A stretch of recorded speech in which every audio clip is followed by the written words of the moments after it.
Bab 11, Part 1086-1095. Tidak hanya pria bermarga Jiang, tetapi Li Dongming juga terkejut ketika lelaki tua itu datang ke pintu kotak.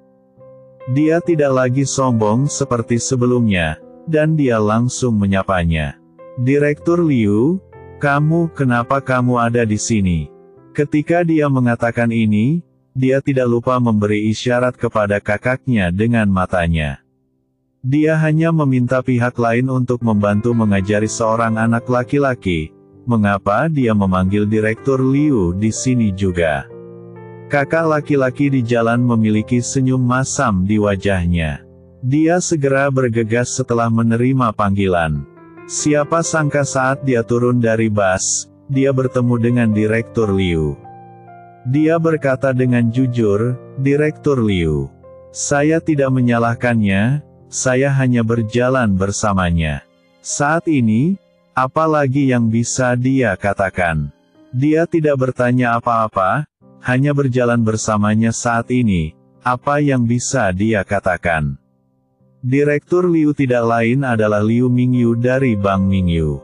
Ketika dia melihat Leon berdiri di dalam kotak, dia segera mengerti bahwa bawahannya memiliki konflik dengan Leon. Dia meminta Ayun untuk datang untuk memberi pelajaran pada Leon. Orang bodoh ini, dia sendiri adalah master terkemuka, jadi mengapa kamu mencari Ayun? Mati, Pah. Tanpa mengucapkan sepatah kata pun kepada Li Dongming, Liu Mingyu mengangkat tangannya dan menamparkan wajah Li Dongming. Li Dongming benar-benar tercengang. Orang lain di dalam kotak, termasuk pria bernama Jiang di luar kotak, juga tampak bingung. Direktur Liu, saya, sebagai eksekutif Bank Mingyu, bahkan jika Li Dongming membuat kesalahan di depannya, Direktur Liu tidak akan memukul siapapun dari begitu banyak orang, dia langsung menamparkan wajahnya sendiri. Dia benar-benar tidak mengerti dan ingin bertanya kesalahan apa yang telah dia lakukan, tetapi Liu Mingyu menamparnya lagi. Li Dongming menutup mulutnya sepenuhnya dan hanya menatap Liu Mingyu dengan tatapan kosong. Anda tidak tahu bagaimana hidup atau mati? Anda bahkan berani menyinggung perasaan Tuan Wood, apakah Anda ingin mati? Liu Mingyu langsung mengutuk, lalu menoleh ke Leon dan berkata, "Tuan Wood, sungguh maaf, salahku mengajarimu sehingga menyinggungmu. Saya harap Tuan Wood dapat memberi Xiaoli kesempatan dan menyelamatkannya kali ini." Ekspresi semua orang berubah. Mata ayah Guan Muyan langsung melebar, wajahnya penuh rasa tidak percaya. Ekspresi kebencian di mata ibu tiri Guan Muyan telah lama digantikan oleh kengerian. Guan Muyan juga menatap pemandangan ini dengan tatapan kosong. Termasuk pria bermarga Jiang dan orang lain di luar kotak, semuanya memiliki ekspresi seolah-olah mereka melihat hantu. Siapa Liu Mingyu? Dia adalah ketua Bank Mingyu dan salah satu orang terkaya di kota susu. Ini adalah seseorang yang bahkan gubernur provinsi dan Zhou Mu diperlakukan dengan sopan ketika mereka melihatnya. Alasannya, atau siapa yang benar atau salah, dia menamparkan Li Dongming 2 kali, dan kemudian secara pribadi meminta maaf kepada pemuda itu atas nama Li Dongming. Dan cara dia memandang pemuda itu jelas terlihat ketakutan. Bukankah dia seorang guru? Bagaimana bisa seorang guru sekolah menakuti orang besar seperti Liu Mingyu? Apakah ini lelucon? Jika mereka tidak melihatnya dengan mata kepala sendiri, tidak akan ada yang percaya. Tapi sekarang, faktanya ada di depan mata mereka. Tubuh Li Dongming bergetar sesaat. Tuan Wood, nama belakangnya adalah Wood. Satu-satunya orang bernama Wood di Suzu yang bisa membuat bosnya sendiri begitu menakutkan adalah Leon, bos konsorsium Xingyao. Sebelum hari ini, anak ini masih menjadi lawan terbesar mereka, namun setelah hari ini, dia telah mengendalikan hidup dan mati seluruh Bank Mingyu. Soal pertemuan sore itu, meski tak hadir, ia sudah mendapat kabar. Ya Tuhan, aku benar-benar memprovokasi orang yang begitu galak. Maaf, Tuan Wood, saya berpikiran pendek dan menyinggung Tuan Wood. Tolong, Tuan Wood, tolong abaikan orang lain dan jangan seperti saya. Li Dongming bereaksi cukup cepat dan menebak jawaban Leon. Identitasnya membuat suara pop. Dia berlutut di depan Leon, bersujud dan memohon belas kasihan Leon. Adegan ini semakin membuat takut ayah dan ibu tiri Guan Muyan. Li Dongming adalah sosok yang hebat dalam pikiran mereka. Dia adalah Presiden Bank Mingyu dan salah satu pemegang saham Bank Mingyu. Dia memiliki kekayaan lebih dari 100 juta yuan. Untuk mendapatkan dukungan Li Dongming, mereka bahkan menjodohkan putri mereka dengan Li Dongming, tapi sekarang, orang ini bersujud kepada guru dan meminta maaf tanpa integritas moral. Tubuh ibu tiri gemetar, memikirkan penghinaan yang baru saja dia berikan kepada Leon. Matanya dipenuhi ketakutan. Ekspresi ayah Guan juga sangat ketakutan. Dia tidak pernah menyangka bahwa Guan Muyan akan memiliki guru yang begitu hebat. Jika dia mengetahui hal ini sebelumnya, mengapa dia melakukan tindakan yang buruk? Sekalipun saya benar-benar ingin menjual putri saya akan menjualnya kepada guru ini. Di luar kotak, mata pria bermarga Jiang hampir keluar dari kepalanya. Dia akhirnya mengerti mengapa Qin Lanyu tidak membutuhkan bantuannya sama sekali. Dia baru saja bertemu Li Dongming dan memiliki sedikit persahabatan, tapi bagaimana dengan dia? Bahkan bos Li Dongming, Liu Mingyu harus memperlakukannya dengan sopan. Li Dongming sangat ketakutan sehingga dia berlutut dan memohon belas kasihan. Dia juga benar-benar mengerti mengapa wanita cantik seperti Qin Lanyu dan Yurin ada di sisinya. Yang konyol adalah dia masih ingin memamerkan kekayaannya di hadapannya. Menelan secara diam-diam, pria bernama Jiang diam-diam menyapa temannya dan dengan hati-hati kembali ke kotaknya. Kesempatan besar seperti itu bukanlah sesuatu yang bisa mereka main-main. Satu-satunya harapannya sekarang adalah pemuda itu tidak akan peduli dengan peran sekecil mereka. Di dalam kotak, Leon juga melihat kunjungan mendadak Liu Mingyu dengan sedikit terkejut. Dia tidak menyangka Liu Mingyu akan muncul di sini, apalagi Li Dongming yang sombong ini adalah anak buah Liu Mingyu. Tetapi ketika dia melihat mata Yurin di luar kotak, dia mengerti bahwa Yurinlah yang memberitahu Liu Mingyu, dan bahkan lebih memahami apa yang dipikirkan Yurin, dan dia segera tertawa. Dokter Liu, jangan tanya saya mengapa melakukannya, bawahan ini memiliki konflik dengan saya. Liu Mingyu tertegun, apa yang dia tanyakan? Saya sudah minta maaf dulu, apakah saya masih perlu bertanya? Tapi Leon sudah berkata begitu, jadi dia hanya bisa mendengus marah pada Li Dongming. Katakan padaku, apa yang terjadi?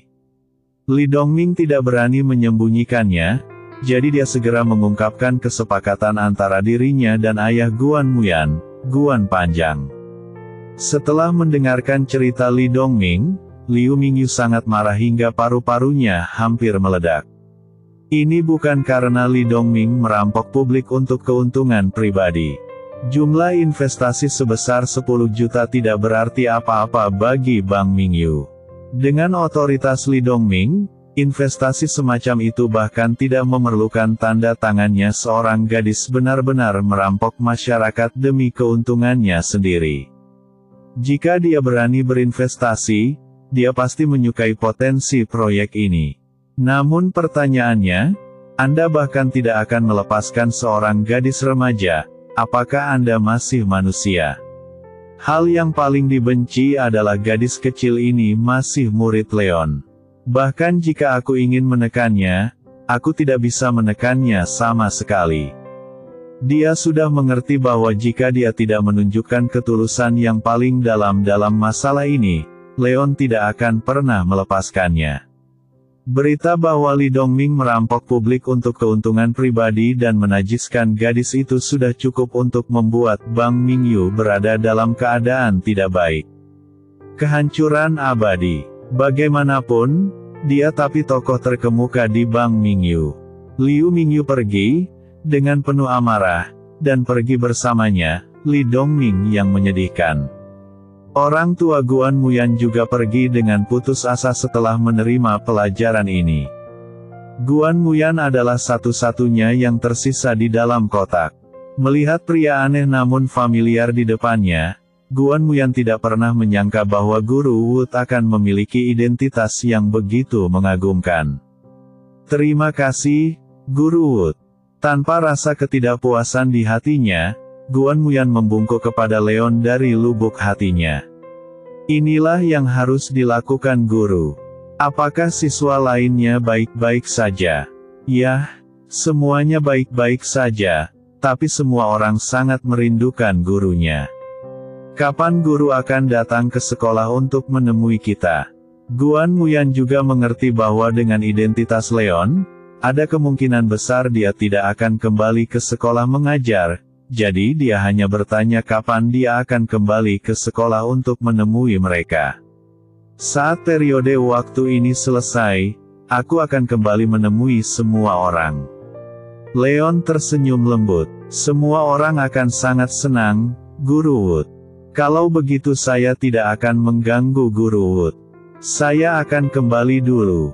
Guan Muyan melirik kedua wanita cantik di luar kotak. Ya, penanaman pikiran di sekitar Anda. Oke, hati-hati. Jika ada hal lain yang harus kamu lakukan di masa depan, tolong hubungi aku kapan saja. Ya, Guan Muyan tersenyum, melambai ke Leon, dan meninggalkan tempat kejadian. Leon menghela nafas pelan di dalam hatinya dan kembali ke tempat duduknya. Hei, bukankah ada begitu banyak orang sekarang? Kenapa mereka tiba-tiba begitu diam? Leon melihat ke sekeliling yang kosong dan bertanya dengan heran. Dengan orang besar sepertimu di sini, siapa yang berani tinggal di sini? Memikirkan pria yang baru saja pamer di depannya dan orang lain, Leon juga tersenyum. Tapi karena mampu membuat Liu Mingyu membayar mahal kali ini, aku benar-benar harus berterima kasih kepada muridmu. Yurin menghela nafas pelan. Ya, aku tidak menyangka ayahnya menjadi orang seperti itu sebelumnya, tapi setelah apa yang terjadi, ayahnya mungkin tidak akan melakukan hal keterlaluan lagi. Leon mengangguk. Di permukaan, dia sangat membantu Guan Muyan dan mencegahnya dimanipulasi oleh ayahnya, tetapi karena kejadian ini, Liu Mingyu, raksasa tertua di kamar dagang Sunan, sepenuhnya terikat pada mereka. Tidak peduli betapa enggannya dia hanya bisa mengikuti instruksi Leon. Jika tidak, jika insiden hari ini terungkap, kredibilitas seluruh Bang Mingyu akan diremehkan, dan dia benar-benar kehilangan kemampuan untuk melawan. Sekarang Liu Mingyu telah berhasil ditangkap, dia juga dapat menggunakan tangan Liu Mingyu untuk memecah belah raksasa lainnya. Dia tidak perlu membuat orang lain menuruti perintahnya. Saat itu sudah larut malam, dan Leon dan yang lainnya segera meninggalkan restoran mengikuti petunjuk Yurin. Leon mengikuti Qin Lanyu kembali ke komunitas semenanjung. Malam cinta. Keesokan paginya, Qin Lanyu pergi ke perusahaan, dan Leon langsung berkendara kembali ke Rongdu. Modal kerja beberapa raksasa kamar dagang Sunan telah terperangkap di konsorsium Xingyao. Tidak mungkin untuk melarikan diri dalam waktu singkat.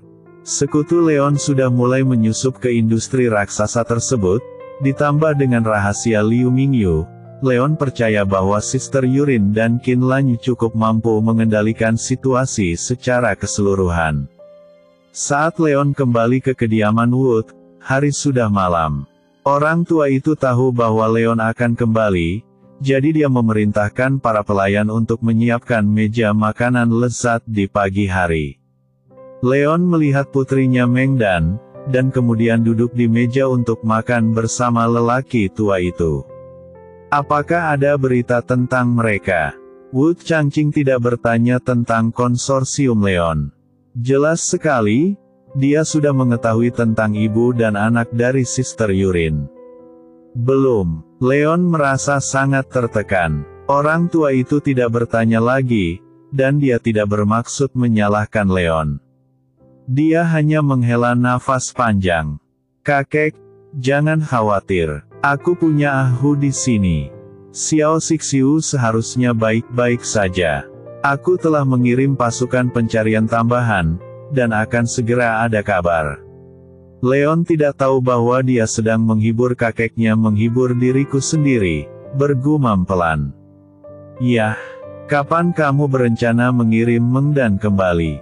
Meski dalam hatinya ia tahu bahwa mustahil seorang anak kecil berusia di atas 1 tahun bisa bertahan hidup jika terjatuh ke laut, namun terkadang, menipu dirinya sendiri secara tidak langsung memberinya harapan. Tunggu sebentar, tunggu sampai situasi di sana benar-benar stabil, kata Leon dengan tenang. Yah, lebih aman begini. Wu Changqing mengangguk lagi. Dia mengerti bahwa stabilitas yang disebutkan Leon adalah mencabut keluarga K dari Aliansi Selatan dan menyakiti orang-orang di keluarga Wu-nya. Kakek dan cucunya mungkin sudah lama tidak bertemu. Mereka makan dan mengobrol pada waktu yang sama. Jika kamu tidak punya pekerjaan lain hari ini, pergilah ke Nanhe dulu. Jika gadis itu mau, bawa dia tinggal di Rongdu.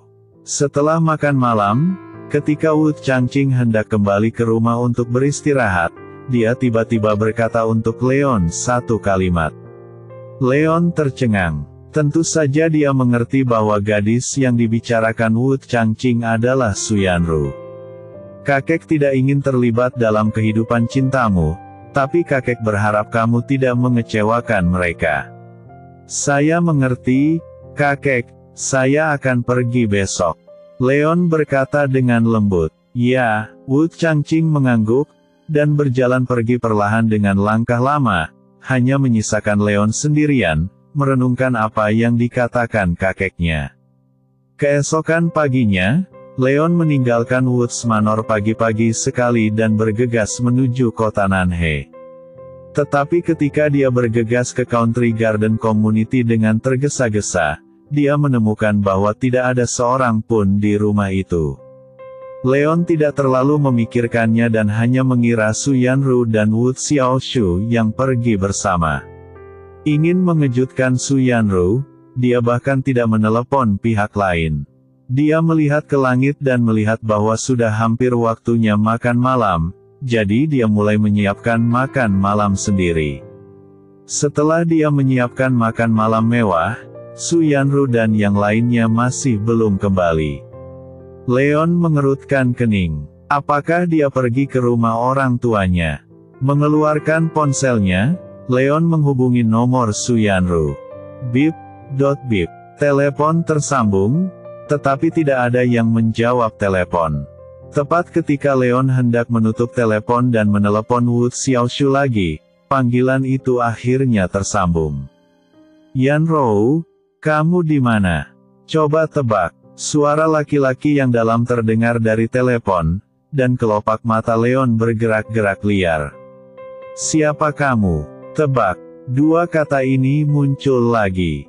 Leon merasa panik dan hendak bertanya siapa pihak lainnya, tetapi pihak lain langsung menutup telepon. Langit di luar rumah sudah gelap. Memanfaatkan wajahnya, Leon berdiri di depan meja makan dengan ponsel di tangannya, tetapi panggilan di ujung lain ponsel telah ditutup. Dia tahu sesuatu terjadi pada Su Yanru.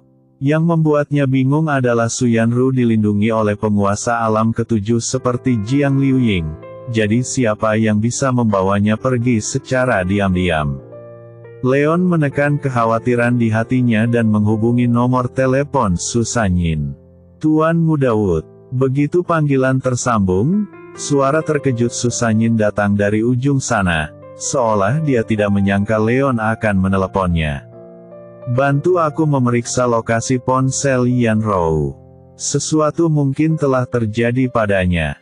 Waktu hampir habis, jadi Leon berbicara langsung. Su Sanyin di ujung telepon jelas tercengang, dan kemudian dia segera menyadari keseriusan masalah ini dan segera berkata, saya akan memeriksanya sekarang. Karena hubungan Leon, Su Sanyin sekarang adalah pemimpinnya dari Aula Nanhe Aliansi Nanyun, di kota Nanhe. Dia juga seorang pria yang bisa mengendalikan langit dengan satu tangan, baik itu resmi, atau tidak. Mereka semua memiliki reputasi yang baik di kalangan masyarakat. Namun, setelah beberapa saat, Su Sanyin menelepon lagi, Tuan Wood, panggilan terakhir yang dilakukan kakak ipar saya di ponselnya adalah di kuil Bailing di hulu sungai. Sungai Nanhe, yang jaraknya sekitar 30 km dari kota. Apakah Anda perlu saya mengirim seseorang untuk memeriksanya? Tidak, aku bisa pergi ke sana sendirian. Leon menolak kebaikan Su Sanyin. Su Yanru dilindungi oleh master seperti Jiang Liuying, tapi dia tetap tidak mengirimkan pesan bahaya apapun.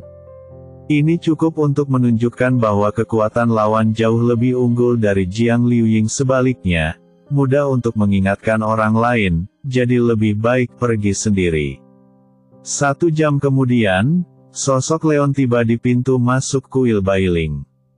Kuil Bailing memang tidak besar, namun terkenal di seluruh kota Nanhe karena kemampuannya dalam mengabulkan keinginan. Konon selama Anda membuat permintaan di kuil ini, hampir selalu terkabul, itulah namanya kuil ini. Di Nanhe, hampir semua orang, baik orang biasa maupun pejabat, datang untuk beribadah dan menyampaikan permohonan. Namun, semua orang datang pada siang hari, dan pada malam hari, tempat itu sangat sepi. Ada keheningan di sekitar, dan tidak ada lampu di kuil. Leon sedikit bingung. Sebagai kuil dengan banyak dupa, meskipun tidak ada yang datang di malam hari, pasti ada seseorang yang berjaga satu. Aku dengan hati-hati membuka pintu kuil, dan bau darah menerpa wajahku.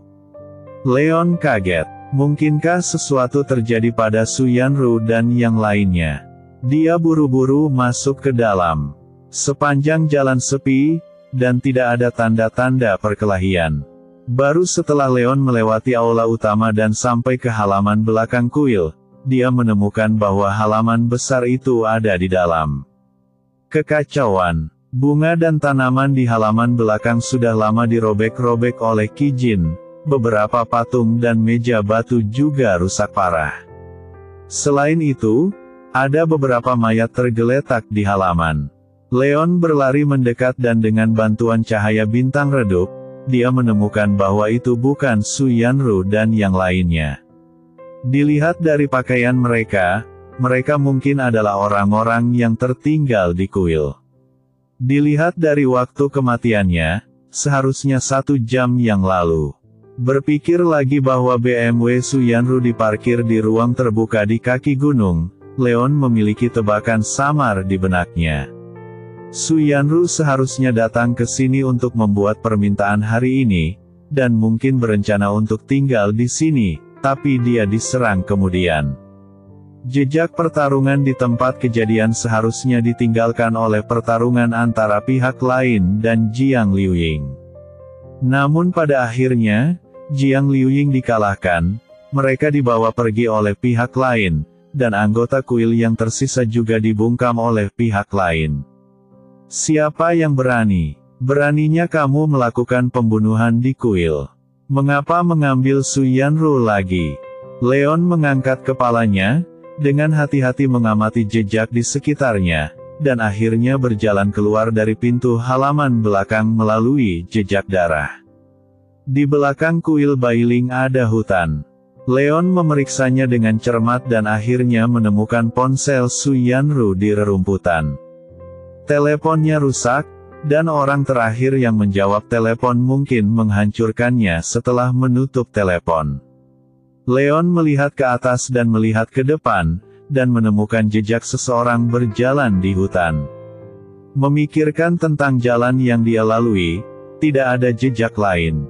Leon berspekulasi bahwa pihak lain seharusnya datang dari hutan pegunungan ini setelah menculik Su Yanru dan lainnya. Dia masih tidak tahu siapa pihak lainnya, Tetapi tidak mungkin pasukan biasa mengirimkan master seperti itu.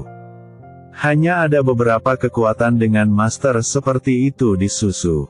Apakah itu keluarga Simen? Ataukah menara Yunjian yang sudah lama tidak terlihat? Leon memiliki wajah muram, dan setelah memastikan jejak kepergian pihak lain, dia langsung pergi ke hutan. Hutannya sangat gelap, dan terdengar suara-suara aneh dari waktu ke waktu. Kebanyakan orang akan ketakutan jika mereka sendirian di hutan, dan mereka bahkan tidak dapat melihat jalan di depan dengan jelas. Ini bukan apa-apa. Saat kekuatannya meningkat, penglihatannya menjadi jauh lebih baik daripada orang biasa. Bahkan jika lingkungan sekitarnya gelap gulita, dia masih bisa menemukan jejak yang tertinggal. Sekitar setengah jam kemudian, Leon keluar dari hutan dan melihat sebuah desa kecil dengan sekitar 20 rumah tangga. Hanya saja kecuali rumah kepala desa yang lebih besar yang memiliki lampu, semua rumah lain di desa tersebut gelap. Udara dipenuhi bau darah yang menyengat. Leon sedikit mengernyit dan dengan hati-hati menyelinap ke desa dari ujung desa. Bau darah di udara menjadi lebih kuat. Saat dia berjalan ke pintu rumah pertama, dia menemukan bahwa pintu rumah selalu terbuka dan tidak ada lampu di dalam rumah. Ada beberapa mayat yang baru saja meninggal tergeletak. Saya memeriksa beberapa rumah lagi, tetapi hasilnya sama. Pemilik rumah semuanya tewas. Dilihat dari penyebab kematiannya, mereka semua dibunuh oleh pedang tajam. Leon merasakan gelombang kemarahan di dalam hatinya. Dia benar-benar tidak dapat membayangkan bahwa orang-orang yang menangkap Suyanru akan begitu berdarah dingin dan membantai semua orang yang tidak bersalah ini. Menekan amarah di hatinya, Leon menyembunyikan tubuhnya dalam bayang-bayang dan berjalan sedikit demi sedikit menuju rumah dengan lampu menyala di ujung desa. Mungkin pembunuh yang menangkap Suyanru dan lainnya masih berada di desa ini. Namun Leon berhenti sebelum dia mencapai pintu rumah di ujung desa. Sebaliknya, dia melihat ke arah pohon belalang tua di sebelah kiri yang setidaknya berumur 300 tahun. Di pohon belalang, seorang lelaki berbaju hitam sedang bersandar di batang pohon, dan seluruh tubuhnya hampir menyatu dengan pohon belalang as satu tubuh. Jika tubuh pihak lain tidak dipenuhi dengan bau darah yang menyengat, bahkan dengan persepsi Leon, akan sulit untuk mendeteksinya. Kamu cukup cepat. Melihat kedatangan Leon, pria berbaju hitam itu tidak terlalu terkejut. Dia sepertinya sudah lama menunggu Leon. Saat dia berbicara, dia melompat turun dari pohon. Pria itu mengenakan setelan hitam dan memiliki rambut hitam panjang yang tergerai santai di bahunya, memperlihatkan wajah yang agak tampan. Dia membawa pedang hitam panjang di punggungnya dan memiliki mata yang tajam. Leon belum pernah melihatnya sebelumnya, tapi dia merasa seolah-olah dia pernah melihatnya di suatu tempat. Di mana Yanrou? Leon berkata dengan sungguh-sungguh. Pria itu tidak berbicara, tetapi suara gemuruh datang dari rumah di belakangnya. Kamu berjanji padaku untuk tidak menyentuhnya, kamu binatang buas, jangan sentuh dia. Itu adalah suara Zhu Xiaoqin, suara Leon. Ekspresinya berubah, tubuhnya berayun, dan dia bergegas menuju rumah.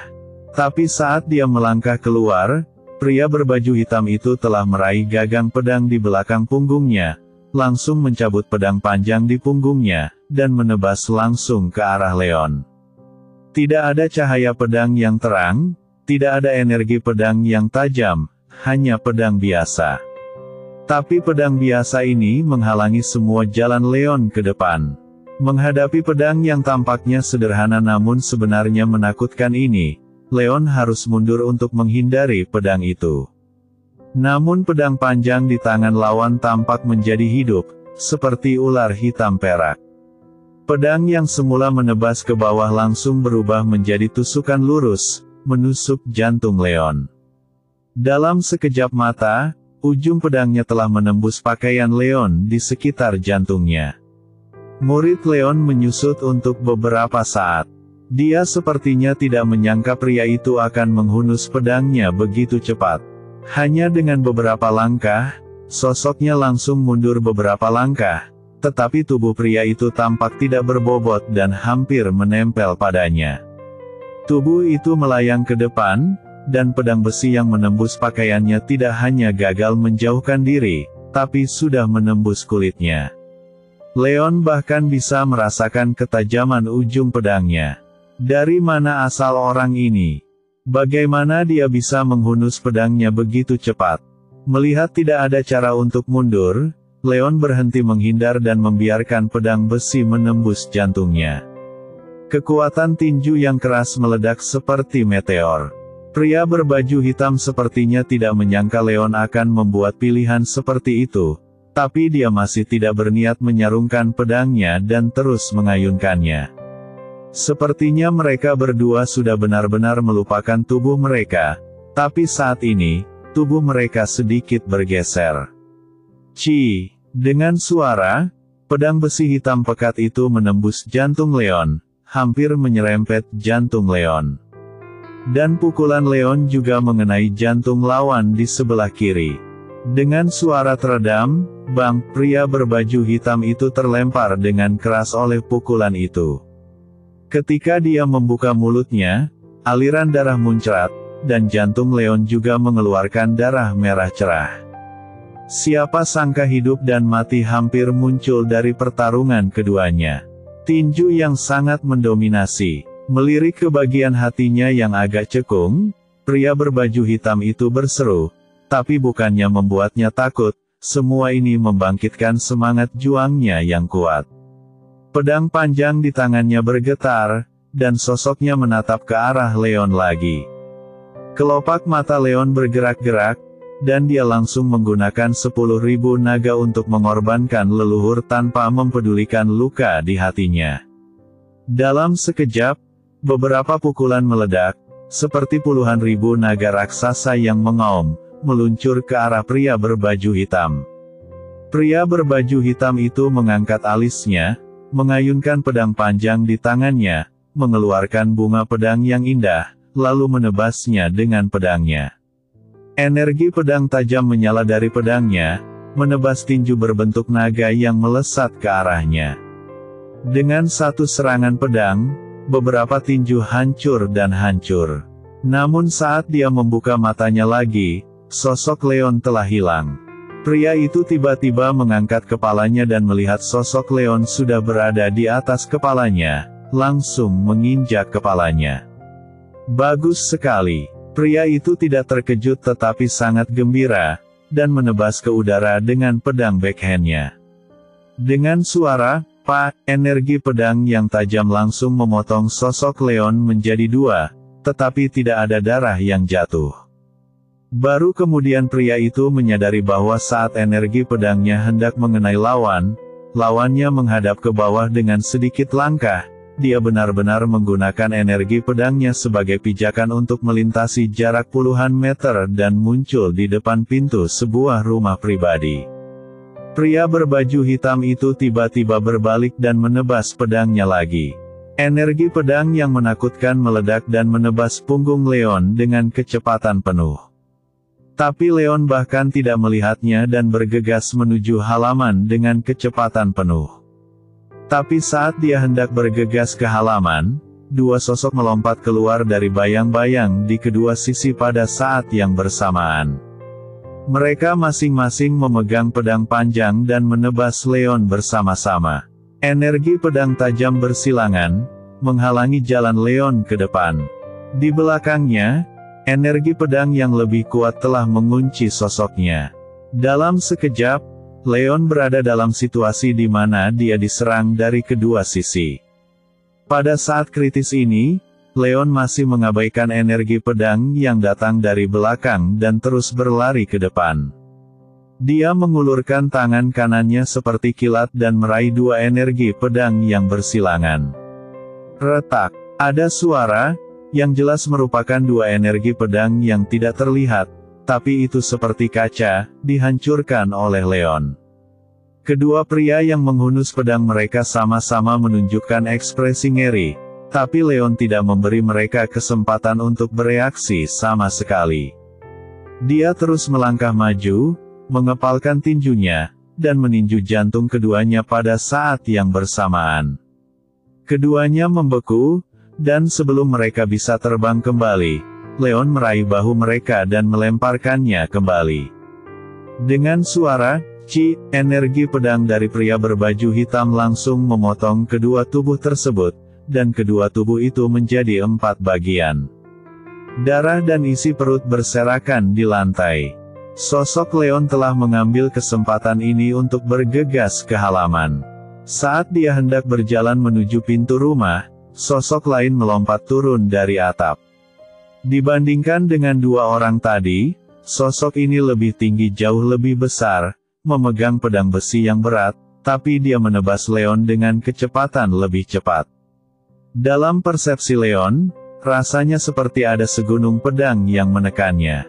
Dengan tangan kosong, dia tidak bisa menahan pedang seperti itu sama sekali.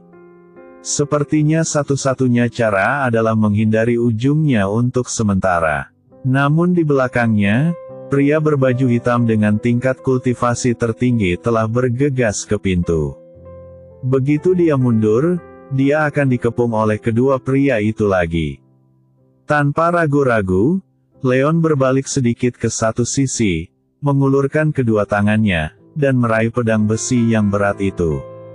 Membiarkan energi pedang dari pedang besi itu memotong telapak tangannya, Leon memutar tubuhnya dan langsung meraihnya. Lawan melemparkan pedangnya ke arah pria berbaju hitam yang berlari di belakangnya. Itu Kowloon yang memegang bulan. Pria berbaju hitam itu jelas tidak menyangka bahwa Leon akan mengalahkan gerakan rekannya dengan cara ini. Menghadapi rekan terbang itu, dia harus segera menyingkirkan pedangnya dan mencabutnya dengan tangannya yang lain, menghilangkan kekuatan yang menyebabkan rekannya itu melakukannya. Terbang mundur. Saat ini, Leon bergegas ke pintu dan menendangnya hingga terbuka. Namun saat melihat pemandangan di dalam kamar, matanya tiba-tiba memerah. Ruangannya terang benderang. Tangan dan kaki Wu Xiaoshu dirantai dengan rantai besi, dan dia diborgol ke dinding dengan tulisan besar di depannya. Tidak jauh darinya, Jiang Liuying menikmati perlakuan yang sama, tetapi situasinya bahkan lebih buruk. Apakah dia punya lebih banyak? Dia menderita banyak luka pedang, dan lengannya terpelintir tidak teratur dan jelas retak. Luka di perut bagian bawahnya masih meneteskan darah. Dia mengalami koma karena kehilangan banyak darah. Di kaki Jiang Liuying, nyonya dengan perut besar juga tidak sadarkan diri. Sejumlah besar darah sudah mengalir di bawah roknya. Tapi yang paling menyakiti Wu Xiaoshu adalah Zhu Xiaoqin, yang ditampar oleh binatang buas di depannya tidak jauh dari situ. Untuk menggantikannya dan dilanggar oleh binatang buas ini, Zhu Xiaoqin memilih untuk berkompromi. Dia memohon untuk mengorbankan kesuciannya untuk menyelamatkan dirinya sendiri. Itu adalah pemandangan yang tidak akan pernah dia lupakan. Pada saat itu, hatinya dipenuhi dengan kebencian, kebencian atas kehinaan pria ini, kebencian atas semua yang telah dilakukan pria ini terhadap mereka, dan kebencian atas ketidakmampuannya sendiri. Saya telah berlatih seni bela diri untuk waktu yang lama, dan saya pikir saya dapat mengandalkan apa yang saya pelajari untuk melindungi orang-orang di sekitar saya, tetapi pada akhirnya, Zhu Xiaoqin lah yang mengorbankan dirinya untuk menyelamatkan dirinya sendiri. Ketika pria kurus ini meninggalkan tubuh Zhu Xiaoqin, kemarahan di hati Wu Xiaoshu telah hilang, hanya menyisakan niat membunuh yang mendalam. Dia bersumpah selama dia bisa hidup, berapapun harganya, dia akan memotong pria di depannya menjadi beberapa bagian. Ketika pria itu melanggar perjanjian dengan Xiaoqin dan mendatanginya, Wu Xiaoshu tidak lagi takut. Dia bahkan tidak merasakan sakit yang akan dideritanya selanjutnya. Dia tidak akan mati. Sekalipun hanya ada satu kemungkinan kematian, dia akan menemukan cara untuk hidup. Bahkan jika tangan dan kakinya terjebak, selama dia menemukan kesempatan, dia akan mati-matian membunuh binatang ini. Hiss! Pakaian di tubuhnya terkoyak tanpa ampun. Wu Xiaoshu tidak malu, mengutuk, atau marah. Manusia seutuhnya seperti mesin yang kehilangan semua emosi dan hanya memiliki niat membunuh. Bang! Tepat ketika Wu Xiaoshu mengira dia akan dilanggar, pintu rumah ditendang dengan keras, dan sosok yang dikenalnya muncul di pintu. Ketika dia melihat sosok itu, hati Wu Xiaoshu yang mati tiba-tiba hidup kembali. Tuan! Sebuah suara penuh penghinaan, kemarahan, keluhan, dan rasa sakit keluar dari mulut Wu Xiaoshu. Leon melirik ke arah Wu Xiaoshu yang pakaiannya terkoyak-koyak, ke arah Zhu Xiaoqin yang terbaring acak-acakan di genangan darah, dan ke arah Jiang Liuying yang lengannya patah dan tidak sadarkan diri. Akhirnya, matanya tertuju pada Su Yanru, yang memiliki perut buncit tetapi juga tidak sadarkan diri. Saat dia melihat semua ini, matanya menjadi merah darah dalam sekejap. Tidak ada yang memberitahunya tentang kehamilan Yanru. Selama lebih dari setengah tahun, dia berlarian tanpa henti.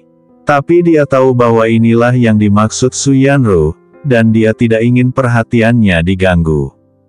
Dia juga mengerti mengapa kakeknya memintanya untuk mengantar Su Yanru pulang kemarin.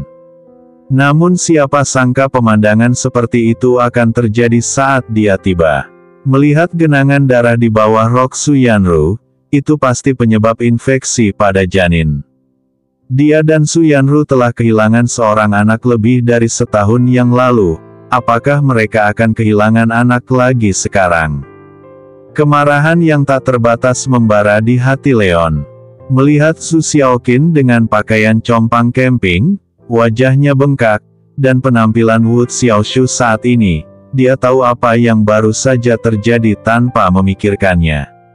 Dia memandang dengan liar pada pria yang berdiri di depan Wu Xiaoshu, yang telah berbalik. Dia melihat wajah pucat dan kurus pria itu, dan urat-urat di lengannya muncul. Simen Qingshan. Leon meraung marah dan menatap pria itu. Pada saat ini, tidak peduli siapa yang berdiri di depannya, dia akan membunuhnya, bunuh dia sepenuhnya. Setelah kasus akuisisi berakhir hari itu, Leon khawatir Simen Qingshan yang gila tidak akan mengikuti aturan dan melakukan beberapa tindakan luar biasa. Mengenai Qin Lanyu, kekuatan perlindungan di sekitar Yurin telah meningkat ke level lain, tapi bagaimana dia bisa? Saya tidak menyangka pihak lain akan mendatangi Nayun, dan mereka tidak menyangka pihak lain akan melakukan hal gila seperti itu untuk membalas dendam padanya. Memikirkan orang-orang tak berdosa yang meninggal dan penyiksaan yang diderita oleh Su Yanru dan lainnya, Leon tidak peduli dengan pria berbaju hitam yang bergegas dari belakang dan bergegas menuju Simen Qingshan. Dia akan memotong binatang ini menjadi beberapa bagian. Apakah kamu ingin dia mati? Simen Qingshan sudah berbalik. Saat Leon hendak bergegas, belati muncul di tangannya. Ujung belati langsung menembus kulit leher Wu Xiaoshu, dan cerah darah merah mengalir di belati, menyebabkan Leon menjadi tenang seketika. Dan dalam sekejap, pria berbaju hitam yang menerobos masuk dari luar telah menikam bagian belakang jantung Leon dengan pedangnya.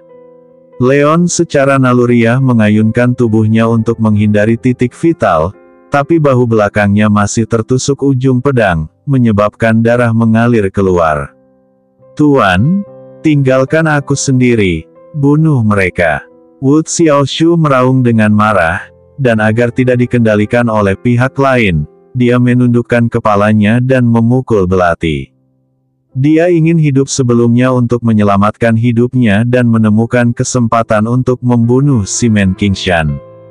Sekarang tuannya telah tiba, dia bisa menyerahkan masalah balas dendam kepada tuannya. Dia telah menyakiti sahabatnya Zhu Xiaoqin, dan dia tidak ingin menyakiti tuannya lagi karena dirinya sendiri. Jangan melakukan hal bodoh. Kelopak mata Leon bergerak-gerak dan dia hendak menghentikannya, tapi si Man Qingshan jelas tidak ingin membunuh Wu Xiaoshu begitu saja. Ketika Wu Xiaoshu ingin bunuh diri, dia sudah melakukannya melepaskan belati itu. Dalam sekejap, Leon bergoyang dan melangkah maju dengan kecepatan penuh. Saudaraku, hati-hati. Pengingat dari pria berbaju hitam datang dari belakang. Saat dia berbicara, pria berbaju hitam juga menusuk dengan pedangnya. Energi pedang melesat dari udara dan menusuk Leon ke dalam kembali. Tapi Leon tidak mengelak sama sekali, dia terus melaju. Si Man Qingshan sadar. Melihat Leon hendak bergegas, dia mengangkat belati di tangannya lagi dan ingin menikam Wu Xiaoshu. Namun, dia mendengar raungan Leon, mencari kematian. Kata-katanya, Leon sudah meninju dengan seluruh kekuatannya. Naga biru sadar. Energi tinju yang menakutkan berubah menjadi bayangan naga dan meledak ke arah si Man Qingshan. Ekspresi si Man Qingshan berubah dan dia harus mundur untuk menghindari pukulan itu. Namun, punggung Leon juga tertusuk oleh energi pedang, dan panah darah lainnya ditembakkan.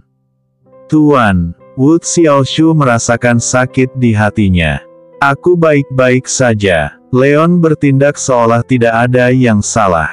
Dia segera mendatangi Wu Xiaoshu dan memutus rantai besi yang menjebaknya. Tuan, hati-hati. Saat rantai besinya putus, seruan lain datang dari mulut Wu Xiaoshu. Dia ingin menarik Leon menjauh dan menghadapi energi pedang yang datang dengan kecepatan tinggi.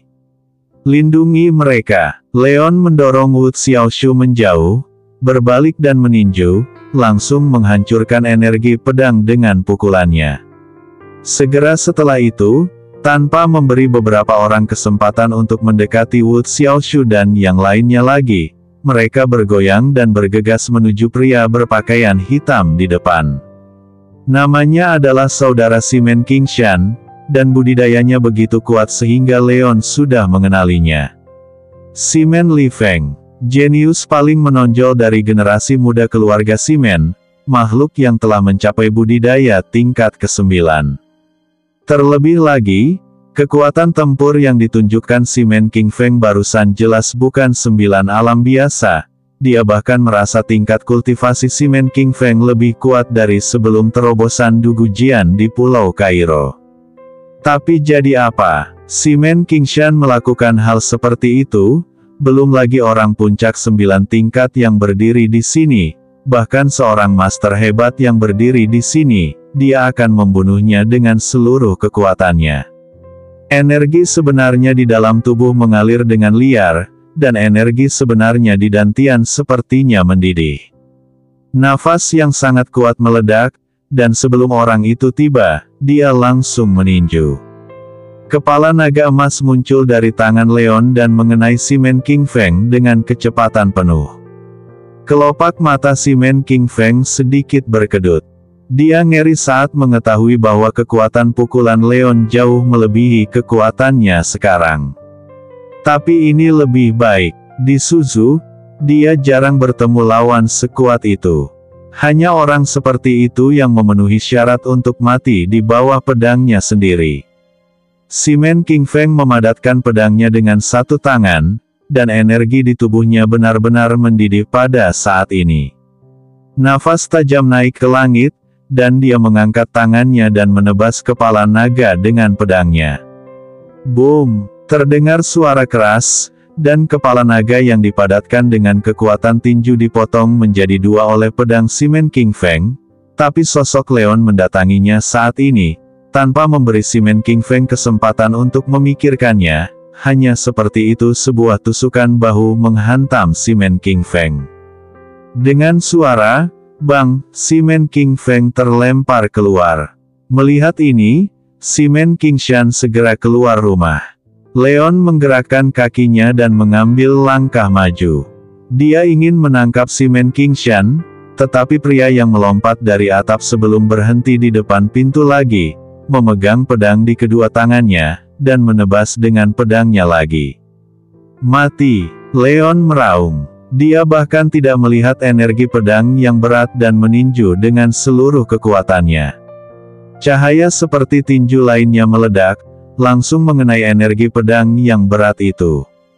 Energi pedang itu hancur karena suara tersebut, dan kekuatan tinju yang menakutkan itu langsung mengenai pedang yang berat itu. Pedang berat yang terbuat dari besi dingin ini tidak dapat menahan kekuatan seperti itu, dan mengeluarkan suara yang tajam. Wajah pria yang memegang pedang itu berubah sedikit, dan sebelum pedang berat itu benar-benar hancur, dia dengan cepat mundur. Boom! Dengan suara, pedang berat itu hancur total, tapi pria itu sudah mundur keluar rumah. Leon melangkah keluar, hanya untuk menemukan bahwa selain 3 orang dari Simon Qingshan, ada 8 tentara tewas berpakaian hitam. Tidak ada emosi manusia di mata orang-orang ini, mereka seperti mayat berjalan. Mereka membentuk 8 arah, mengelilingi Leon. Simon Qingfeng dan Simon Qingshan telah mundur ke pintu masuk halaman kecil. Simon Qingfeng hendak mengambil tindakan, tetapi ditangkap oleh kakak laki-laki tertuanya. Jangan cemas, anak ini bisa membunuh tingkat ke-9 ketika dia berada di tingkat ke-7. Jangan gegabah dan biarkan pengawal ke-8 menghabiskan sebagian kekuatannya terlebih dahulu. Simon Qingfeng mengangkat alisnya, dia ingin untuk membunuh Leon secara langsung, tapi aku selalu mendengarkan kakak laki-lakiku dan tidak banyak bicara.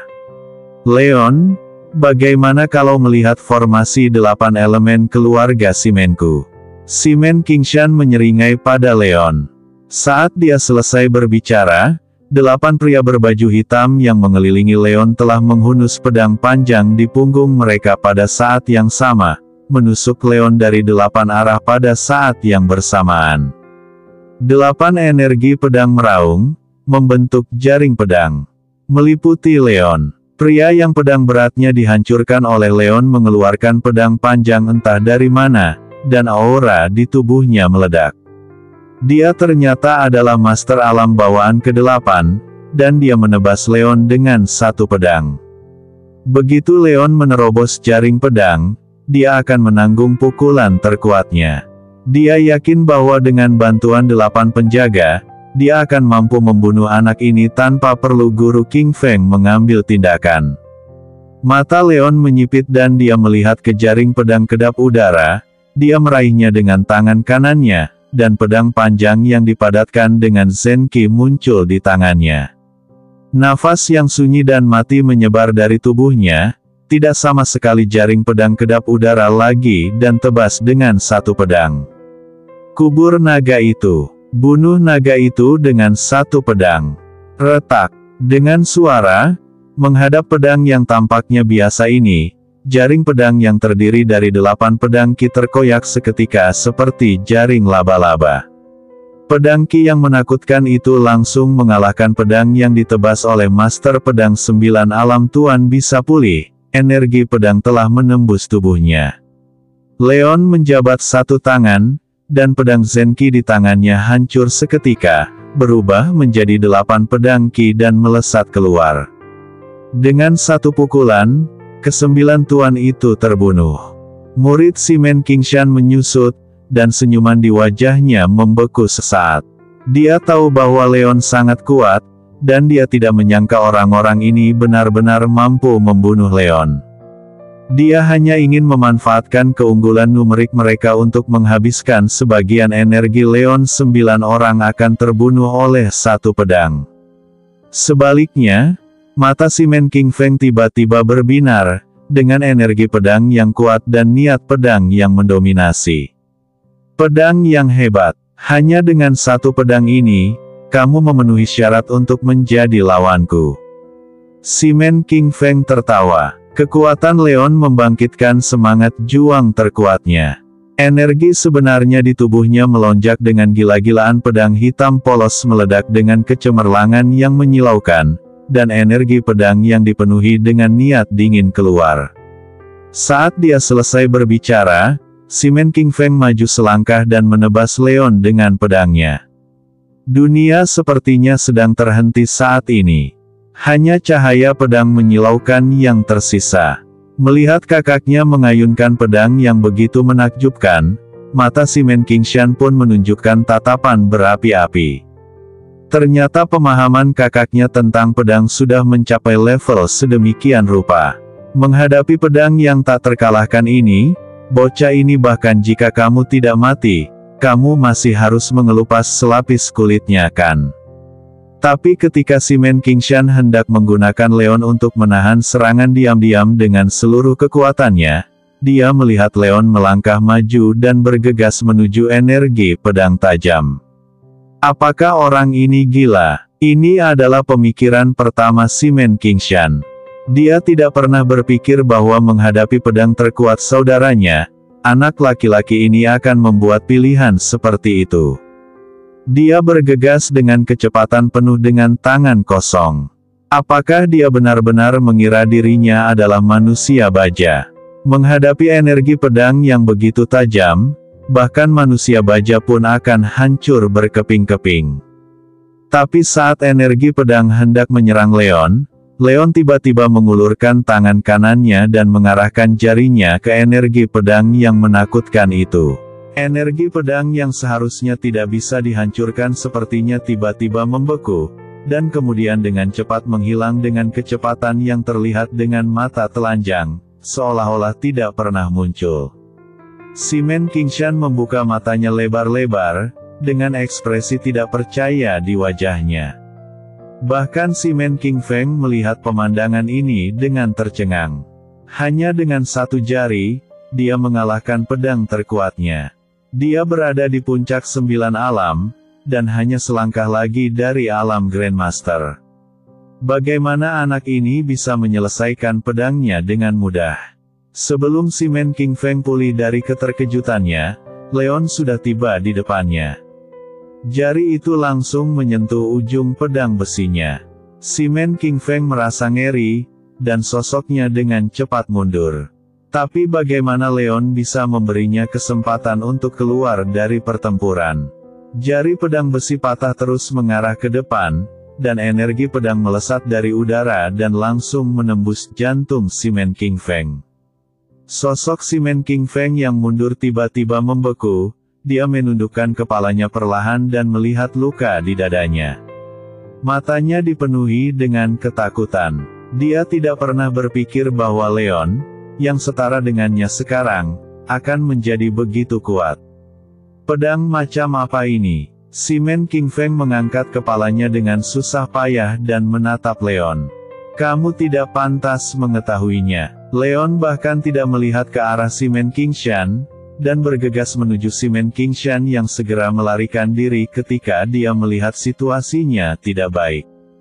Si Men Qingfeng tersenyum pahit, terutama ketika dia berpikir bahwa dia baru saja mengatakan bahwa seseorang memenuhi syarat untuk menjadi lawannya, tetapi sekarang tampaknya dia bahkan tidak memenuhi syarat untuk mengetahui nama jurus lawannya. Ironi macam apa ini? Plop. Tubuh si Men Qingfeng jatuh dengan keras ke tanah, tapi matanya tidak pernah terpejam, penuh keengganan. Si Men Qingshan sangat ketakutan saat ini. Hampir segera setelah energi pedang saudaranya hancur, dia berbalik dan melarikan diri. Dia awalnya mengira bahwa dia telah membawa begitu banyak orang bersamanya, dan dia juga membawa saudaranya yang tadi di puncak 9 alam untuk membunuh Leon. Menjadi lengah sudah cukup untuk menyelamatkan hidupnya di sini. Bahkan menurut ide awalnya, setelah melukai Leon dengan parah, alih-alih membunuhnya, dia akan mempermalukan murid-muridnya dan para wanita di depannya. Tapi siapa yang bisa membayangkan bahwa sesaat setelah Leon tiba, semua rencananya akan terjadi benar-benar kacau. 8 penjaga terbunuh dengan satu gerakan, dan bahkan adik laki-laki di puncak 9 alam terbunuh dengan satu pedang. Kapan kekuatan orang ini meningkat hingga saat ini? Sudah berapa lama? Lari, larilah dengan seluruh kekuatanmu, dan beritahu kakek semua ini. Sekarang, di seluruh keluarga si Men, Aku khawatir hanya satu kakek kikuk yang memiliki kemampuan untuk membunuh Leon. Melihat Simon Qingshan melarikan diri dengan cepat, Leon mengangkat satu tangan dan menyerang dengan telapak tangan dari udara, mengenai Simon Qingshan secara langsung. Dia menerbangkan Simon Qingshan di tempat, tetapi sebelum Leon bisa menyusul, Simon Qingshan berbalik dan lari ke dalam kegelapan dengan kecepatan lebih cepat. Kelopak mata Leon bergerak-gerak, dan dia hendak mengejar dengan kecepatan penuh, tetapi dia mendengar suara Wu Xiaoshu dari belakang, "Tuan, ini tidak baik, istri saya akan segera melahirkan, Tuan." Leon, yang sedang marah, tiba-tiba tersadar, menekan niat membunuhnya terhadap Simon Qingshan, berbalik dan berlari kembali. Tempat ini terletak di hutan belantara. Dia tidak tahu berapa banyak orang yang dibawa Simon Mountain ke sini. Begitu dia pergi dari sini, Simon Green akan melawan. Wu Xiaoshu sendiri tidak bisa melawan, tidak peduli seberapa besar keinginannya untuk membunuh Simon Qingshan, dia harus menanggungnya. Ketika Leon bergegas kembali ke rumah pribadi, Su Yanru sudah bangun, tetapi dia terbangun karena rasa sakit. Wajahnya pucat, dahinya dipenuhi keringat dingin, dan darah terus mengalir di bawah roknya dari rasa sakit yang luar biasa. Yanru, Leon berlari ke arah Su Yanru dan menopang Su Yanru dengan satu tangan. Leon, nak, anak kita. Su Yanru tidak menyangka akan melihat Leon ketika dia bangun, dan dia khawatir sekaligus gugup. Dia sudah pernah merasakan sakitnya kehilangan seorang anak, dan dia tidak ingin mengalami perasaan sedih itu lagi. Tidak apa-apa, selama aku di sini, semuanya akan baik-baik saja.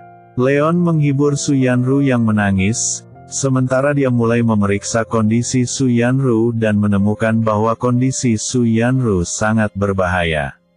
Cairan ketuban telah pecah, dan sejumlah besar cairan ketuban bercampur darah mengalir keluar. Tidak mungkin mengirim bayi ke rumah sakit untuk dilahirkan dalam situasi ini. Cepat, siapkan gunting dan air panas, segera lahirkan bayinya. Situasinya kritis, Leon mengabaikan kondisi buruk di sini, menjemput Su Yanru dan berjalan menuju tempat tidur di ruang belakang, dan berkata, Wu Xiaoshu dan Zhu Xiaoqin juga panik dan berlari untuk bersiap-siap. Bahkan Jiang Liuying, yang tulang lengannya patah, berjuang untuk bangkit dari tanah dan berjalan keluar rumah. Dalam situasinya saat ini, tidak ada yang bisa dia lakukan untuk membantu. Satu-satunya hal yang bisa dia lakukan adalah duduk di depan pintu dan berjaga-jaga. Setelah beberapa saat, Wu Xiaoshu dan Zhu Xiaoqin membawa air panas dan mulai mencari gunting, jarum dan benang sesuai dengan instruksi Leon. Leon, nak, kamu harus menjaga anak itu. Su Yanru meraih erat tangan Leon, matanya berkaca-kaca. Yah, semuanya akan baik-baik saja, percayalah. Leon belum mengetahui kondisi janinnya, tapi apapun hasil akhirnya, dia akan menjaga Su Yanru tetap stabil. Kondisi di sini sama sekali tidak cocok untuk operasi caesar. Leon hanya bisa terus-menerus mengirimkan Qi ke Su Yanru untuk melindungi hatinya dan memperkuat semangatnya benar-benar putus asa, dan bahkan dia akan berada dalam bahaya besar. Ini sudah larut malam. Desa kecil itu gelap, kecuali rumah yang terang benderang di pintu masuk desa. Di luar rumah, beberapa mayat tergeletak berantakan, dan banyak darah mengalir keluar, menodai tanah di sekitarnya menjadi merah. Udara dipenuhi dengan bau darah yang menyengat. Jiang Liuying hanya duduk di depan pintu, melihat ke kejauhan, tetapi kesadarannya terus kabur. Lukanya serius, lengannya patah, perut bagian bawahnya tertusuk, dan dia kehilangan terlalu banyak darah. Ketika Leon tiba, dia hampir tidak mampu menopang dirinya sendiri, dan sekarang dia berada pada batas kemampuannya. Tepat ketika dia akan kehilangan kesadaran sepenuhnya, Tangisan bayi datang dari dalam rumah. Mendengar suara yang tajam, Jiang Liuying tampak bahagia, bangkit dan berjalan menuju rumah. Dia melihat bayi di tangan Leon, wajahnya menunjukkan sedikit kegembiraan, dan dia ingin melangkah maju untuk melihat lebih dekat, tapi akhirnya terjatuh. Bibi Jiang. Tubuh Jiang Liuying langsung jatuh ke tanah. Leon, yang baru saja melahirkan bayi oleh Su Yanru, terkejut buru-buru melangkah maju untuk membantu Jiang. Aku baik-baik saja, hanya saja. Jiang Liuying ingin mengatakan sesuatu, tetapi sebelum dia selesai berbicara, dia benar-benar pingsan di pelukan Wu Xiaoshu. Bibi Jiang. Wajah Wu Xiaoshu dan Zhu Xiaoqin penuh dengan kepanikan. Akhir-akhir ini, mereka tinggal di Country Garden, makan dan tinggal bersama dengan Jiang Liuying, dan telah lama dekat seperti sebuah keluarga. Sekarang Su Yanru baru saja mengatasi krisis ini. Jiang Liuying mengalami koma karena cedera serius. Coba kulihat. Leon menggendong bayi itu dengan satu tangan dan mendatangi Jiang Liuying, mengulurkan tangan untuk memeriksa denyut nadi Jiang Liuying. Wu Xiaoshu, Zhu Xiaoqin, dan Su Yanru yang masih terbaring di tempat tidur juga memandang Leon dengan gugup. Jangan khawatir, aku baru saja kehilangan terlalu banyak darah dan hidupku tidak dalam bahaya untuk saat ini. Setelah beberapa saat, Leon melepaskan pergelangan tangan Jiang Liuying. Su Yanru, Wu Xiaoshu, dan Zhu Xiaoqin menghela nafas lega pada saat bersamaan. Tidak ada yang menyadari bahwa niat membunuh yang kuat di mata Leon menghilang. Sebagai master bawaan, fisik Jiang Liuying berbeda dari orang biasa, yang memungkinkan dia untuk menyelamatkan hidupnya untuk sementara. Namun, semua meridian di tubuhnya terputus, dan kultivasinya hancur total. Mereka tidak akan mampu bertahan hidup. Tidak ada perbedaan antara orang-orang yang tidak berguna. Dengan kesombongan Jiang Liuying, situasi ini bahkan lebih tidak nyaman daripada membunuhnya. Namun, Leon tidak memberitahu Wu Xiaoshu dan yang lainnya tentang hal ini. Mereka menanggung terlalu banyak kesulitan malam itu, dan dia tidak ingin menambah beban mereka, terutama Su Yanru. Meskipun kejadian ini terjadi karena dia tahu bahwa dia merasa sangat bersalah karena Jiang Liuying terluka parah. Sekarang dia baru saja melahirkan seorang anak, tubuhnya sangat lemah dan dia tidak dapat menahan pukulan lagi. Hal terpenting sekarang adalah membawa mereka keluar dari sini dan menstabilkan kesehatan mereka. Tapi ketika dia datang, Leon menemukan bahwa desa itu mungkin terlalu terpencil dan tidak ada sinyal. Sekarang di luar gelap gulita, sangat sulit untuk membawa mereka pergi. Pada saat ini, langkah kaki terdengar di luar. Leon mengerutkan kening, Zhu Xiaoqin dan yang lainnya juga memiliki sedikit perubahan ekspresi. Tetaplah di rumah, aku akan keluar dan melihat. Leon menyerahkan bayi itu dalam pelukannya kepada Wu Xiaoshu, berbalik dan berjalan keluar. Alhasil, begitu dia berjalan menuju pintu, dia melihat sosok Su Sanyin muncul di gerbang halaman. Tuan Muda Wu. Melihat sosok Leon, Su Sanyin berseru, dan hatinya yang selama ini berkeliaran akhirnya lega. Kenapa kamu ada di sini? Leon bertanya, tapi dia merasa lega. Aku tidak mempercayaimu, jadi aku membawa orang ke sini. Su Sanyin dengan singkat menjelaskan situasi bagaimana dia membawa orang ke sini. Ketika dia memasuki kuil Bailing dan melihat mayat-mayat itu, dia menyadari ada sesuatu yang tidak beres, jadi dia merekrut lebih banyak orang dan mulai mencari di gunung. Akhirnya, dia menemukan desa tersebut, tetapi menemukan bahwa semua orang di desa itu telah benar-benar hilang. Pada saat itu, jantungnya berdebar kencang. Meskipun dia tahu bahwa Leon sangat kuat dan akan baik-baik saja, melihat semua orang di desa dibantai membuatnya masih merasa khawatir. Baru pada saat saya melihat Leon saya merasa benar-benar lega. Tuan Wood, apa yang terjadi? Su Sanyin bertanya lagi. Katakan di jalan nanti, minta orang-orangmu untuk membawa mobilnya. Liu Ying terluka, Yanru baru saja melahirkan dan sangat lemah. Kita harus pergi dari sini secepat mungkin. Oke, Su Sanyin terkejut dan berbalik untuk membuat pengaturan. Ketika dia mendengar apa yang dikatakan Leon selanjutnya, dia tercengang. Adik iparku baru saja melahirkan. Kapan kakak iparmu hamil? Tapi ini bukan waktunya untuk bertanya lebih lanjut, jadi saya buru-buru berlari untuk membuat pengaturan. Sekitar 1 jam kemudian, Su Yanru dan Jiang Liuying akhirnya dikirim ke rumah sakit swasta yang berafiliasi dengan Su Sanyin. Wu Xiaoshu dan Zhu Xiaoqin juga diminta istirahat oleh Leon karena terlalu lelah. Hanya Leon yang memanggil Su Sanyin ke samping dan membisikkan beberapa instruksi di telinganya. Setelah mendengarkan instruksi Leon, Su Sanyin memiliki ekspresi ngeri di matanya, tapi tanpa ragu-ragu, dia setuju dan berbalik untuk membuat pengaturan. Setelah Su Sanyin pergi, Leon diam-diam datang ke bangsal Jiang Liuying. Jiang Liuying telah bangun dan luka-lukanya telah dirawat. Namun, karena kehilangan banyak darah, wajahnya sangat pucat dan dia sangat lemah. Melihat Leon masuk, Jiang Liuying jelas sedikit terkejut. Tuan Wood, saya benar-benar minta maaf karena saya tidak bisa melindungi Yanru dan yang lainnya. Jiang Liuying berkata dengan nada meminta maaf. Tidak, akulah yang membuatmu mendapat masalah kali ini, tapi aku tidak begitu mengerti. Dengan kekuatanmu, bahkan jika kamu dikalahkan, seharusnya tidak sulit untuk melarikan diri.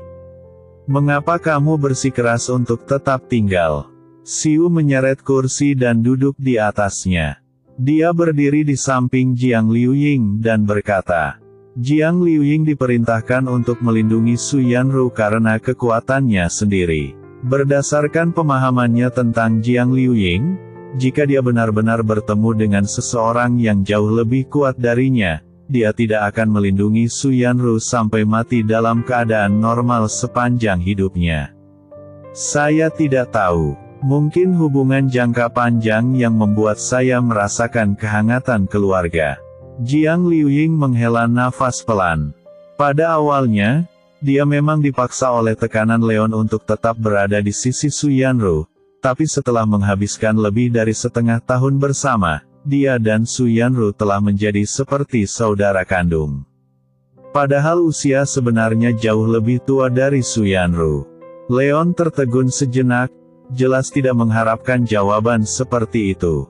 Dia merasa sedikit bersalah dan sedikit terharu. Tuan Wood, apakah mereka semua sudah mati? Jiang Liuying jelas tidak ingin membicarakan topik ini lagi. Simen Qingshan melarikan diri, tapi jangan khawatir, aku akan membuat mereka membayar 2 kali lipat rasa sakit yang kamu derita. Tidak hanya Simen Qingshan, tapi seluruh keluarga Simen harus membayar harganya, kata Leon dengan sungguh-sungguh. Kali ini, jika dia tidak datang tepat waktu, dia tidak tahu apa konsekuensinya. Semua ini disebabkan oleh Simen Qingshan, dan dia tidak akan pernah membiarkannya bertahan hidup. Yah, aku percaya padamu. Jiang Liuying mengangguk. Dia percaya pada kemampuan Leon. Pria ini tidak pernah mengecewakannya, apakah dia musuhnya atau rekannya. Istirahatlah dengan tenang dan pulihkan diri. Serahkan sisanya padaku. Baiklah, terima kasih, Tuan Wood. Jiang Liuying tersenyum, sepertinya tidak khawatir dengan situasinya sendiri. Leon menggelengkan kepalanya dan tidak berkata apa-apa lagi. Dia tahu bahwa Jiang Liuying pasti mengetahui situasinya, tapi dia tidak membencinya karenanya. Dan yang bisa dia lakukan hanyalah memberinya nafas lega. Setelah keluar dari kamar Jiang Liuying, Leon kembali ke bangsal Su Yanru, hanya untuk menemui orang tua Su Yanru di pintu bangsal. Ayah, Ibu, melihat kedua tetua itu, Leon merasa sedikit bersalah tanpa alasan. Su Yanru telah hamil begitu lama, dan tidak masalah dia telah jauh darinya untuk merawatnya. Hari ini, dia hampir mati karena alasannya sendiri. Jika putrinya menderita ketidakadilan seperti itu, dia akan berjuang untuk hidupnya. Benar saja, saat dia melihat Leon, Ibu Su, yang selalu sangat baik kepada Leon, matanya langsung memerah, dan amarahnya berkobar di matanya dihentikan. Bagaimana situasi Yanru? Su Qinghe menghentikan dorongan hati istrinya dan bertanya pada Leon dengan tenang. Tidak ada yang serius dengan kesehatanmu. Aku hanya tertidur dan perlu istirahat. Petik 2. Di mana bayinya? Tidak apa-apa, tapi karena kelahiran prematur, dia harus tetap di inkubator. Laki-laki atau perempuan? Laki-laki. Bisakah kita menemuinya? Tentu saja. Leon mengangguk berulang kali. Su Qinghe memegang tangan istrinya untuk mencegahnya melakukan sesuatu yang tidak biasa, dan mengikuti Leon ke ruang isolasi untuk melihat anak yang baru lahir. Saat dia melihat wajah anak itu yang tertidur, kemarahan Ibu Su terhadap Leon sudah banyak padam, namun dia tidak bisa menahan tangis saat memikirkan cucunya yang malang yang hampir meninggal. Leon sedikit bingung untuk sesaat, dia juga tidak bisa menghiburnya. Dia juga tidak bisa menghiburnya. Pergi dan temui Yanru. Ayah Su sepertinya ingin mengatakan sesuatu kepada Leon, jadi dia mengatakannya kepada istrinya. Ibu Su mengangguk, menatap tajam ke arah Leon, dan berjalan menuju bangsal Su Yanru dengan air mata berlinang. Apakah kamu terluka? Setelah Ibu Su pergi, Ayah Su memandang Leon Dao. Yah, itu cedera kecil, tidak masalah. Leon mengangguk, tapi mengatakan itu tidak serius. Ayah Su jelas tidak mempercayainya, jadi dia mengulurkan tangan dan memegang pergelangan tangan Leon, hanya untuk menemukan bahwa denyut nadi Leon sangat stabil, bahkan jauh lebih kuat daripada orang biasa. Hanya saja wajah Leon sangat pucat, dan dia tidak terlihat seperti orang normal. Akhirnya Ayah Su langsung membuka mantel Leon, hanya untuk melihat bagian dalam Leon dibalut dengan kain kasa, terutama kain kasa yang melilit dadanya, dengan darah merah cerah merembes keluar, yang sangat menakutkan. Itu juga tidak mudah bagimu. Ayah Su menghela nafas pelan. Leon sudah lebih dari setengah tahun tidak muncul. Awalnya, dia dan Ibu Su tidak terlalu memperhatikannya, ada sesuatu yang penting untuk dilakukan. Tapi seiring berjalannya waktu hari demi hari, Leon masih belum kembali, dan kedua tetua menjadi cemas. Pada akhirnya, Su Yanru tidak punya pilihan selain mengatakan yang sebenarnya kepada mereka. Ketika mereka mendengar kebenarannya, kedua tetua itu sangat terkejut. Mereka tidak pernah membayangkan bahwa pria yang lembut itu akan memiliki identitas yang begitu menakutkan, dan mereka juga tidak menyangka bahwa pertemuannya dengan putri mereka akan begitu aneh. Hanya saja masalah ini adalah kesalahan mereka. Jika mereka tidak mendesak putrinya untuk menikah tanpa mendengarkan, putrinya tidak akan memecahkan masalah, yang pada akhirnya berujung pada akibat ini. Selama periode waktu ini, kedua tetua sangat berkonflik. Di satu sisi, mereka merasa bahwa Leon adalah orang yang sangat baik, dan itu adalah takdir bahwa putri mereka akhirnya bisa berkumpul dengannya tidak peduli apa alasannya. Namun di sisi lain, mereka merasa bahwa Leon adalah orang baik. Kehidupan Siu ditakdirkan penuh bahaya. Hanya saja putri mereka sudah mengandung anaknya, sehingga tidak bisa berkata apa-apa lagi. Aku baik-baik saja, aku hanya kasihan pada Yanru, aku turut prihatin padamu. Leon merasa sedikit malu. Jika bukan karena penampilannya, keluarga Su Yanru akan menjalani kehidupan yang sangat damai, dan mereka tidak akan menghadapi masalah yang tidak akan pernah dihadapi orang biasa dalam hidup mereka. Tidak ada yang perlu disesali. Ini adalah pilihan Yanru, dan juga pilihan kami. Selama kamu bisa melindungi keselamatan ibu dan anak. Ayah Su menggelengkan kepalanya dengan lembut. Jangan khawatir, aku jamin hal seperti ini tidak akan pernah terjadi lagi, kata Leon tegas. Ya, tapi kamu harus lebih memperhatikan dirimu sendiri. Ayah Su mengangguk dan menghibur Leon. Ngomong-ngomong, ayah, aku ingin membawa Yanru kembali ke Rongdu. Saat Yanru bangun, ayah bisa membicarakan hal ini dengannya. Ibunya dan aku tidak keberatan. Su Qinghe menghela napas. Oke, terima kasih ayah. Sebagai sebuah keluarga, bagaimana aku bisa mengucapkan terima kasih? Su Qinghe tersenyum dan menepuk bahu Leon, tapi Leon merasa tersentuh di dalam hatinya banyak hal. Su Qinghe masih mengenali identitasnya. Malam itu, Su Yanru bangun lagi, dan Leon juga memberitahu Su Yanru tentang pemikirannya. Apa yang Leon tidak duga adalah bahwa Su Yanru tidak berniat untuk tinggal di Rongdu, tetapi mengatakan bahwa dia akan menunggu sampai anak itu benar-benar lahir. Baiklah, setelah itu, dia akan membawa anak-anaknya ke Rongdu untuk mengunjungi kakek Leon. Leon tidak punya pilihan selain membiarkan Su Yanru melakukannya. Lan Suetian juga dilarikan ke rumah sakit malam itu. Saat dia melihat Jiang Liuying, wajahnya menjadi muram. Apakah kamu siap untuk apa yang aku minta agar Su Sanyin beritahukan kepadamu? Di ruang tunggu rumah sakit swasta, Leon memandang ke arah Lan Suetian. Kami siap. Kapan kami akan mengambil tindakan? Dalam 7 hari, Leon mengeluarkan ponselnya, melihat pesan teks dari Liu Mingyu, dan bergumam pelan. Oke, Lan Suetian tidak bertanya lagi dan mengangguk, dengan niat membunuh muncul di matanya.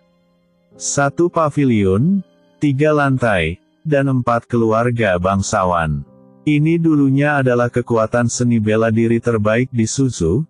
Tetapi dengan hancurnya keluarga Dugu, kini hanya ada 3 keluarga bangsawan yang tersisa di Suzu. Simen, Ouyang, keluarga Cao. Awalnya, keluarga Simen menduduki peringkat kedua di antara 4 keluarga besar dalam hal kekuatan. Namun, saat keluarga Ouyang mencaplok sebagian besar properti keluarga Dugu, kekuatan mereka meningkat pesat, melampaui keluarga Simen dan menjadi keluarga pertama di Suzu.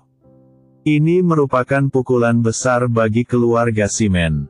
Untuk mengalahkan keluarga Ouyang lagi, keluarga Simen bekerja sama dengan keluarga Sen dan seluruh kamar dagang Sunan untuk melancarkan serangan terhadap keluarga Wood yang baru muncul di Suzu. Saya membayangkan bahwa pada akhirnya, mereka tidak hanya gagal menangkap keluarga Wood, mereka sendiri juga menderita banyak kerugian. Namun bagi keluarga Simen yang memiliki keluarga besar dan bisnis besar, kerugian ratusan miliar bukanlah masalah besar. Yang sebenarnya menimbulkan kerugian besar bagi keluarga Simen adalah kematian generasi muda jenius mereka, Simen Qingfeng. Ini adalah jenius paling menjanjikan di keluarga Simen untuk menerobos ke ranah Grandmaster. Siapa yang mengira dia akan mati secara misterius seperti ini? Orang-orang di luar tidak mengetahui penyebab kematian Simen Qingfeng, tetapi ketika mereka menerima undangan pemakaman keluarga Simen, orang-orang ini juga pergi ke keluarga Simen untuk memberi penghormatan untuk mencari tahu tentang Simen Qingfeng. Penyebab kematiannya, mereka ingin tahu, siapa yang begitu berani hingga berani menyerang keluarga Simen. Pada hari ini, cuaca suram, awan gelap menggantung di atas kepala, seolah-olah hujan bisa turun kapan saja. Simen Villa yang terletak di pinggiran barat Suzu juga memiliki suasana yang khusyuk, seluruh villa ditutupi dengan tirai hitam putih, dan semua anggota villa mengenakan jas hitam. Tempat parkir villa juga dipenuhi dengan berbagai jenis mobil mahal, Namun berbeda dengan sebelumnya, mobil-mobil ini semuanya berwarna hitam. Aula berkabung Simen King Feng terletak di bangunan utama di tengah gunung.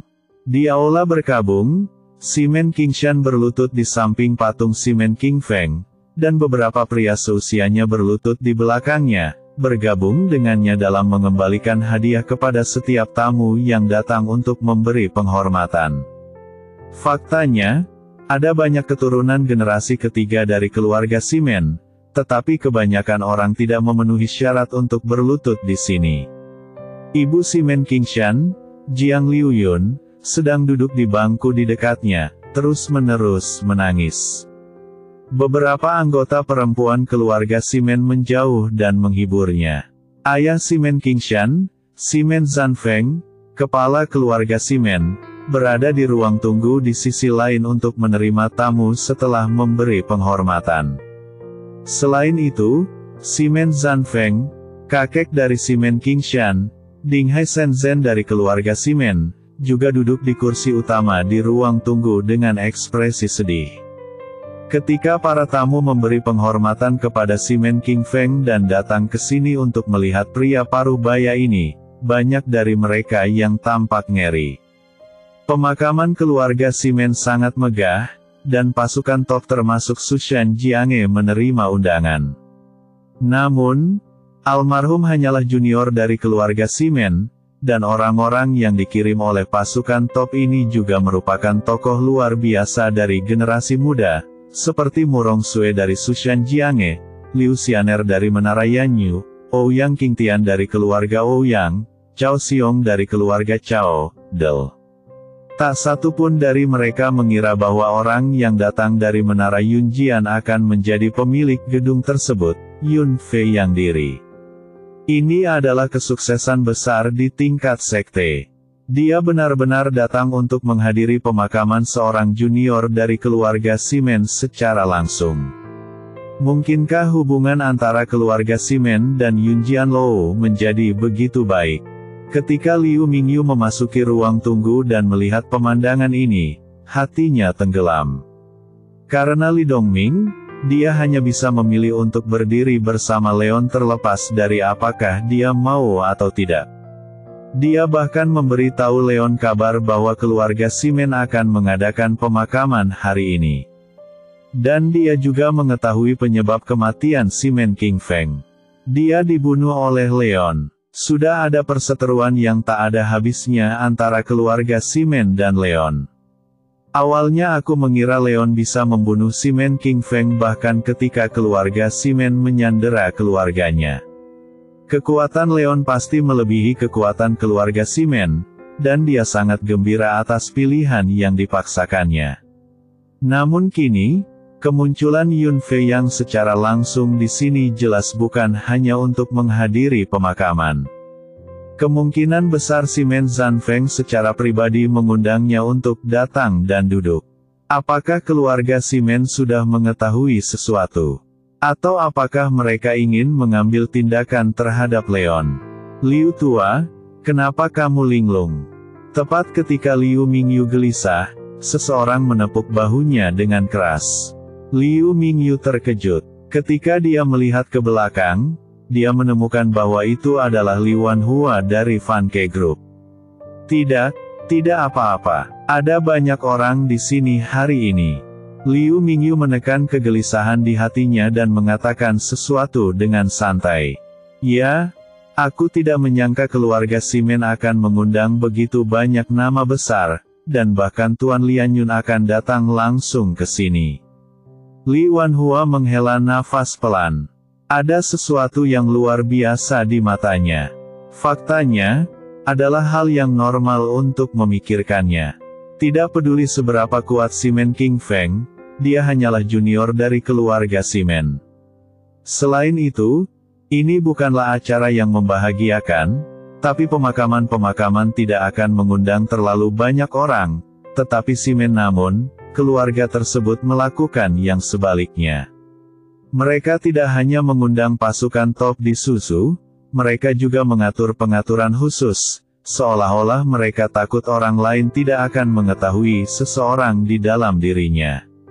Keluarga telah meninggal. Apakah menurutmu keluarga Simon ingin menggunakan kesempatan ini untuk mengumumkan sesuatu yang besar? Liu Mingyu bertanya ragu-ragu. Itu sangat mungkin, tapi peristiwa besar apa yang akan terjadi? Li Wanhua mengangguk, tapi dia juga penasaran. Tentu saja itu ada hubungannya dengan bocah Leon itu. Pada saat ini, suara lain datang. Keduanya menoleh dan melihat Zhang Bolun, raksasa lain dari kamar dagang Sunan, melangkah mendekat. Di antara kedua alisnya, ada pancaran kegembiraan. Apa yang terjadi? Li Wanhua bertanya dengan suara rendah sambil menarik Zhang Bolun.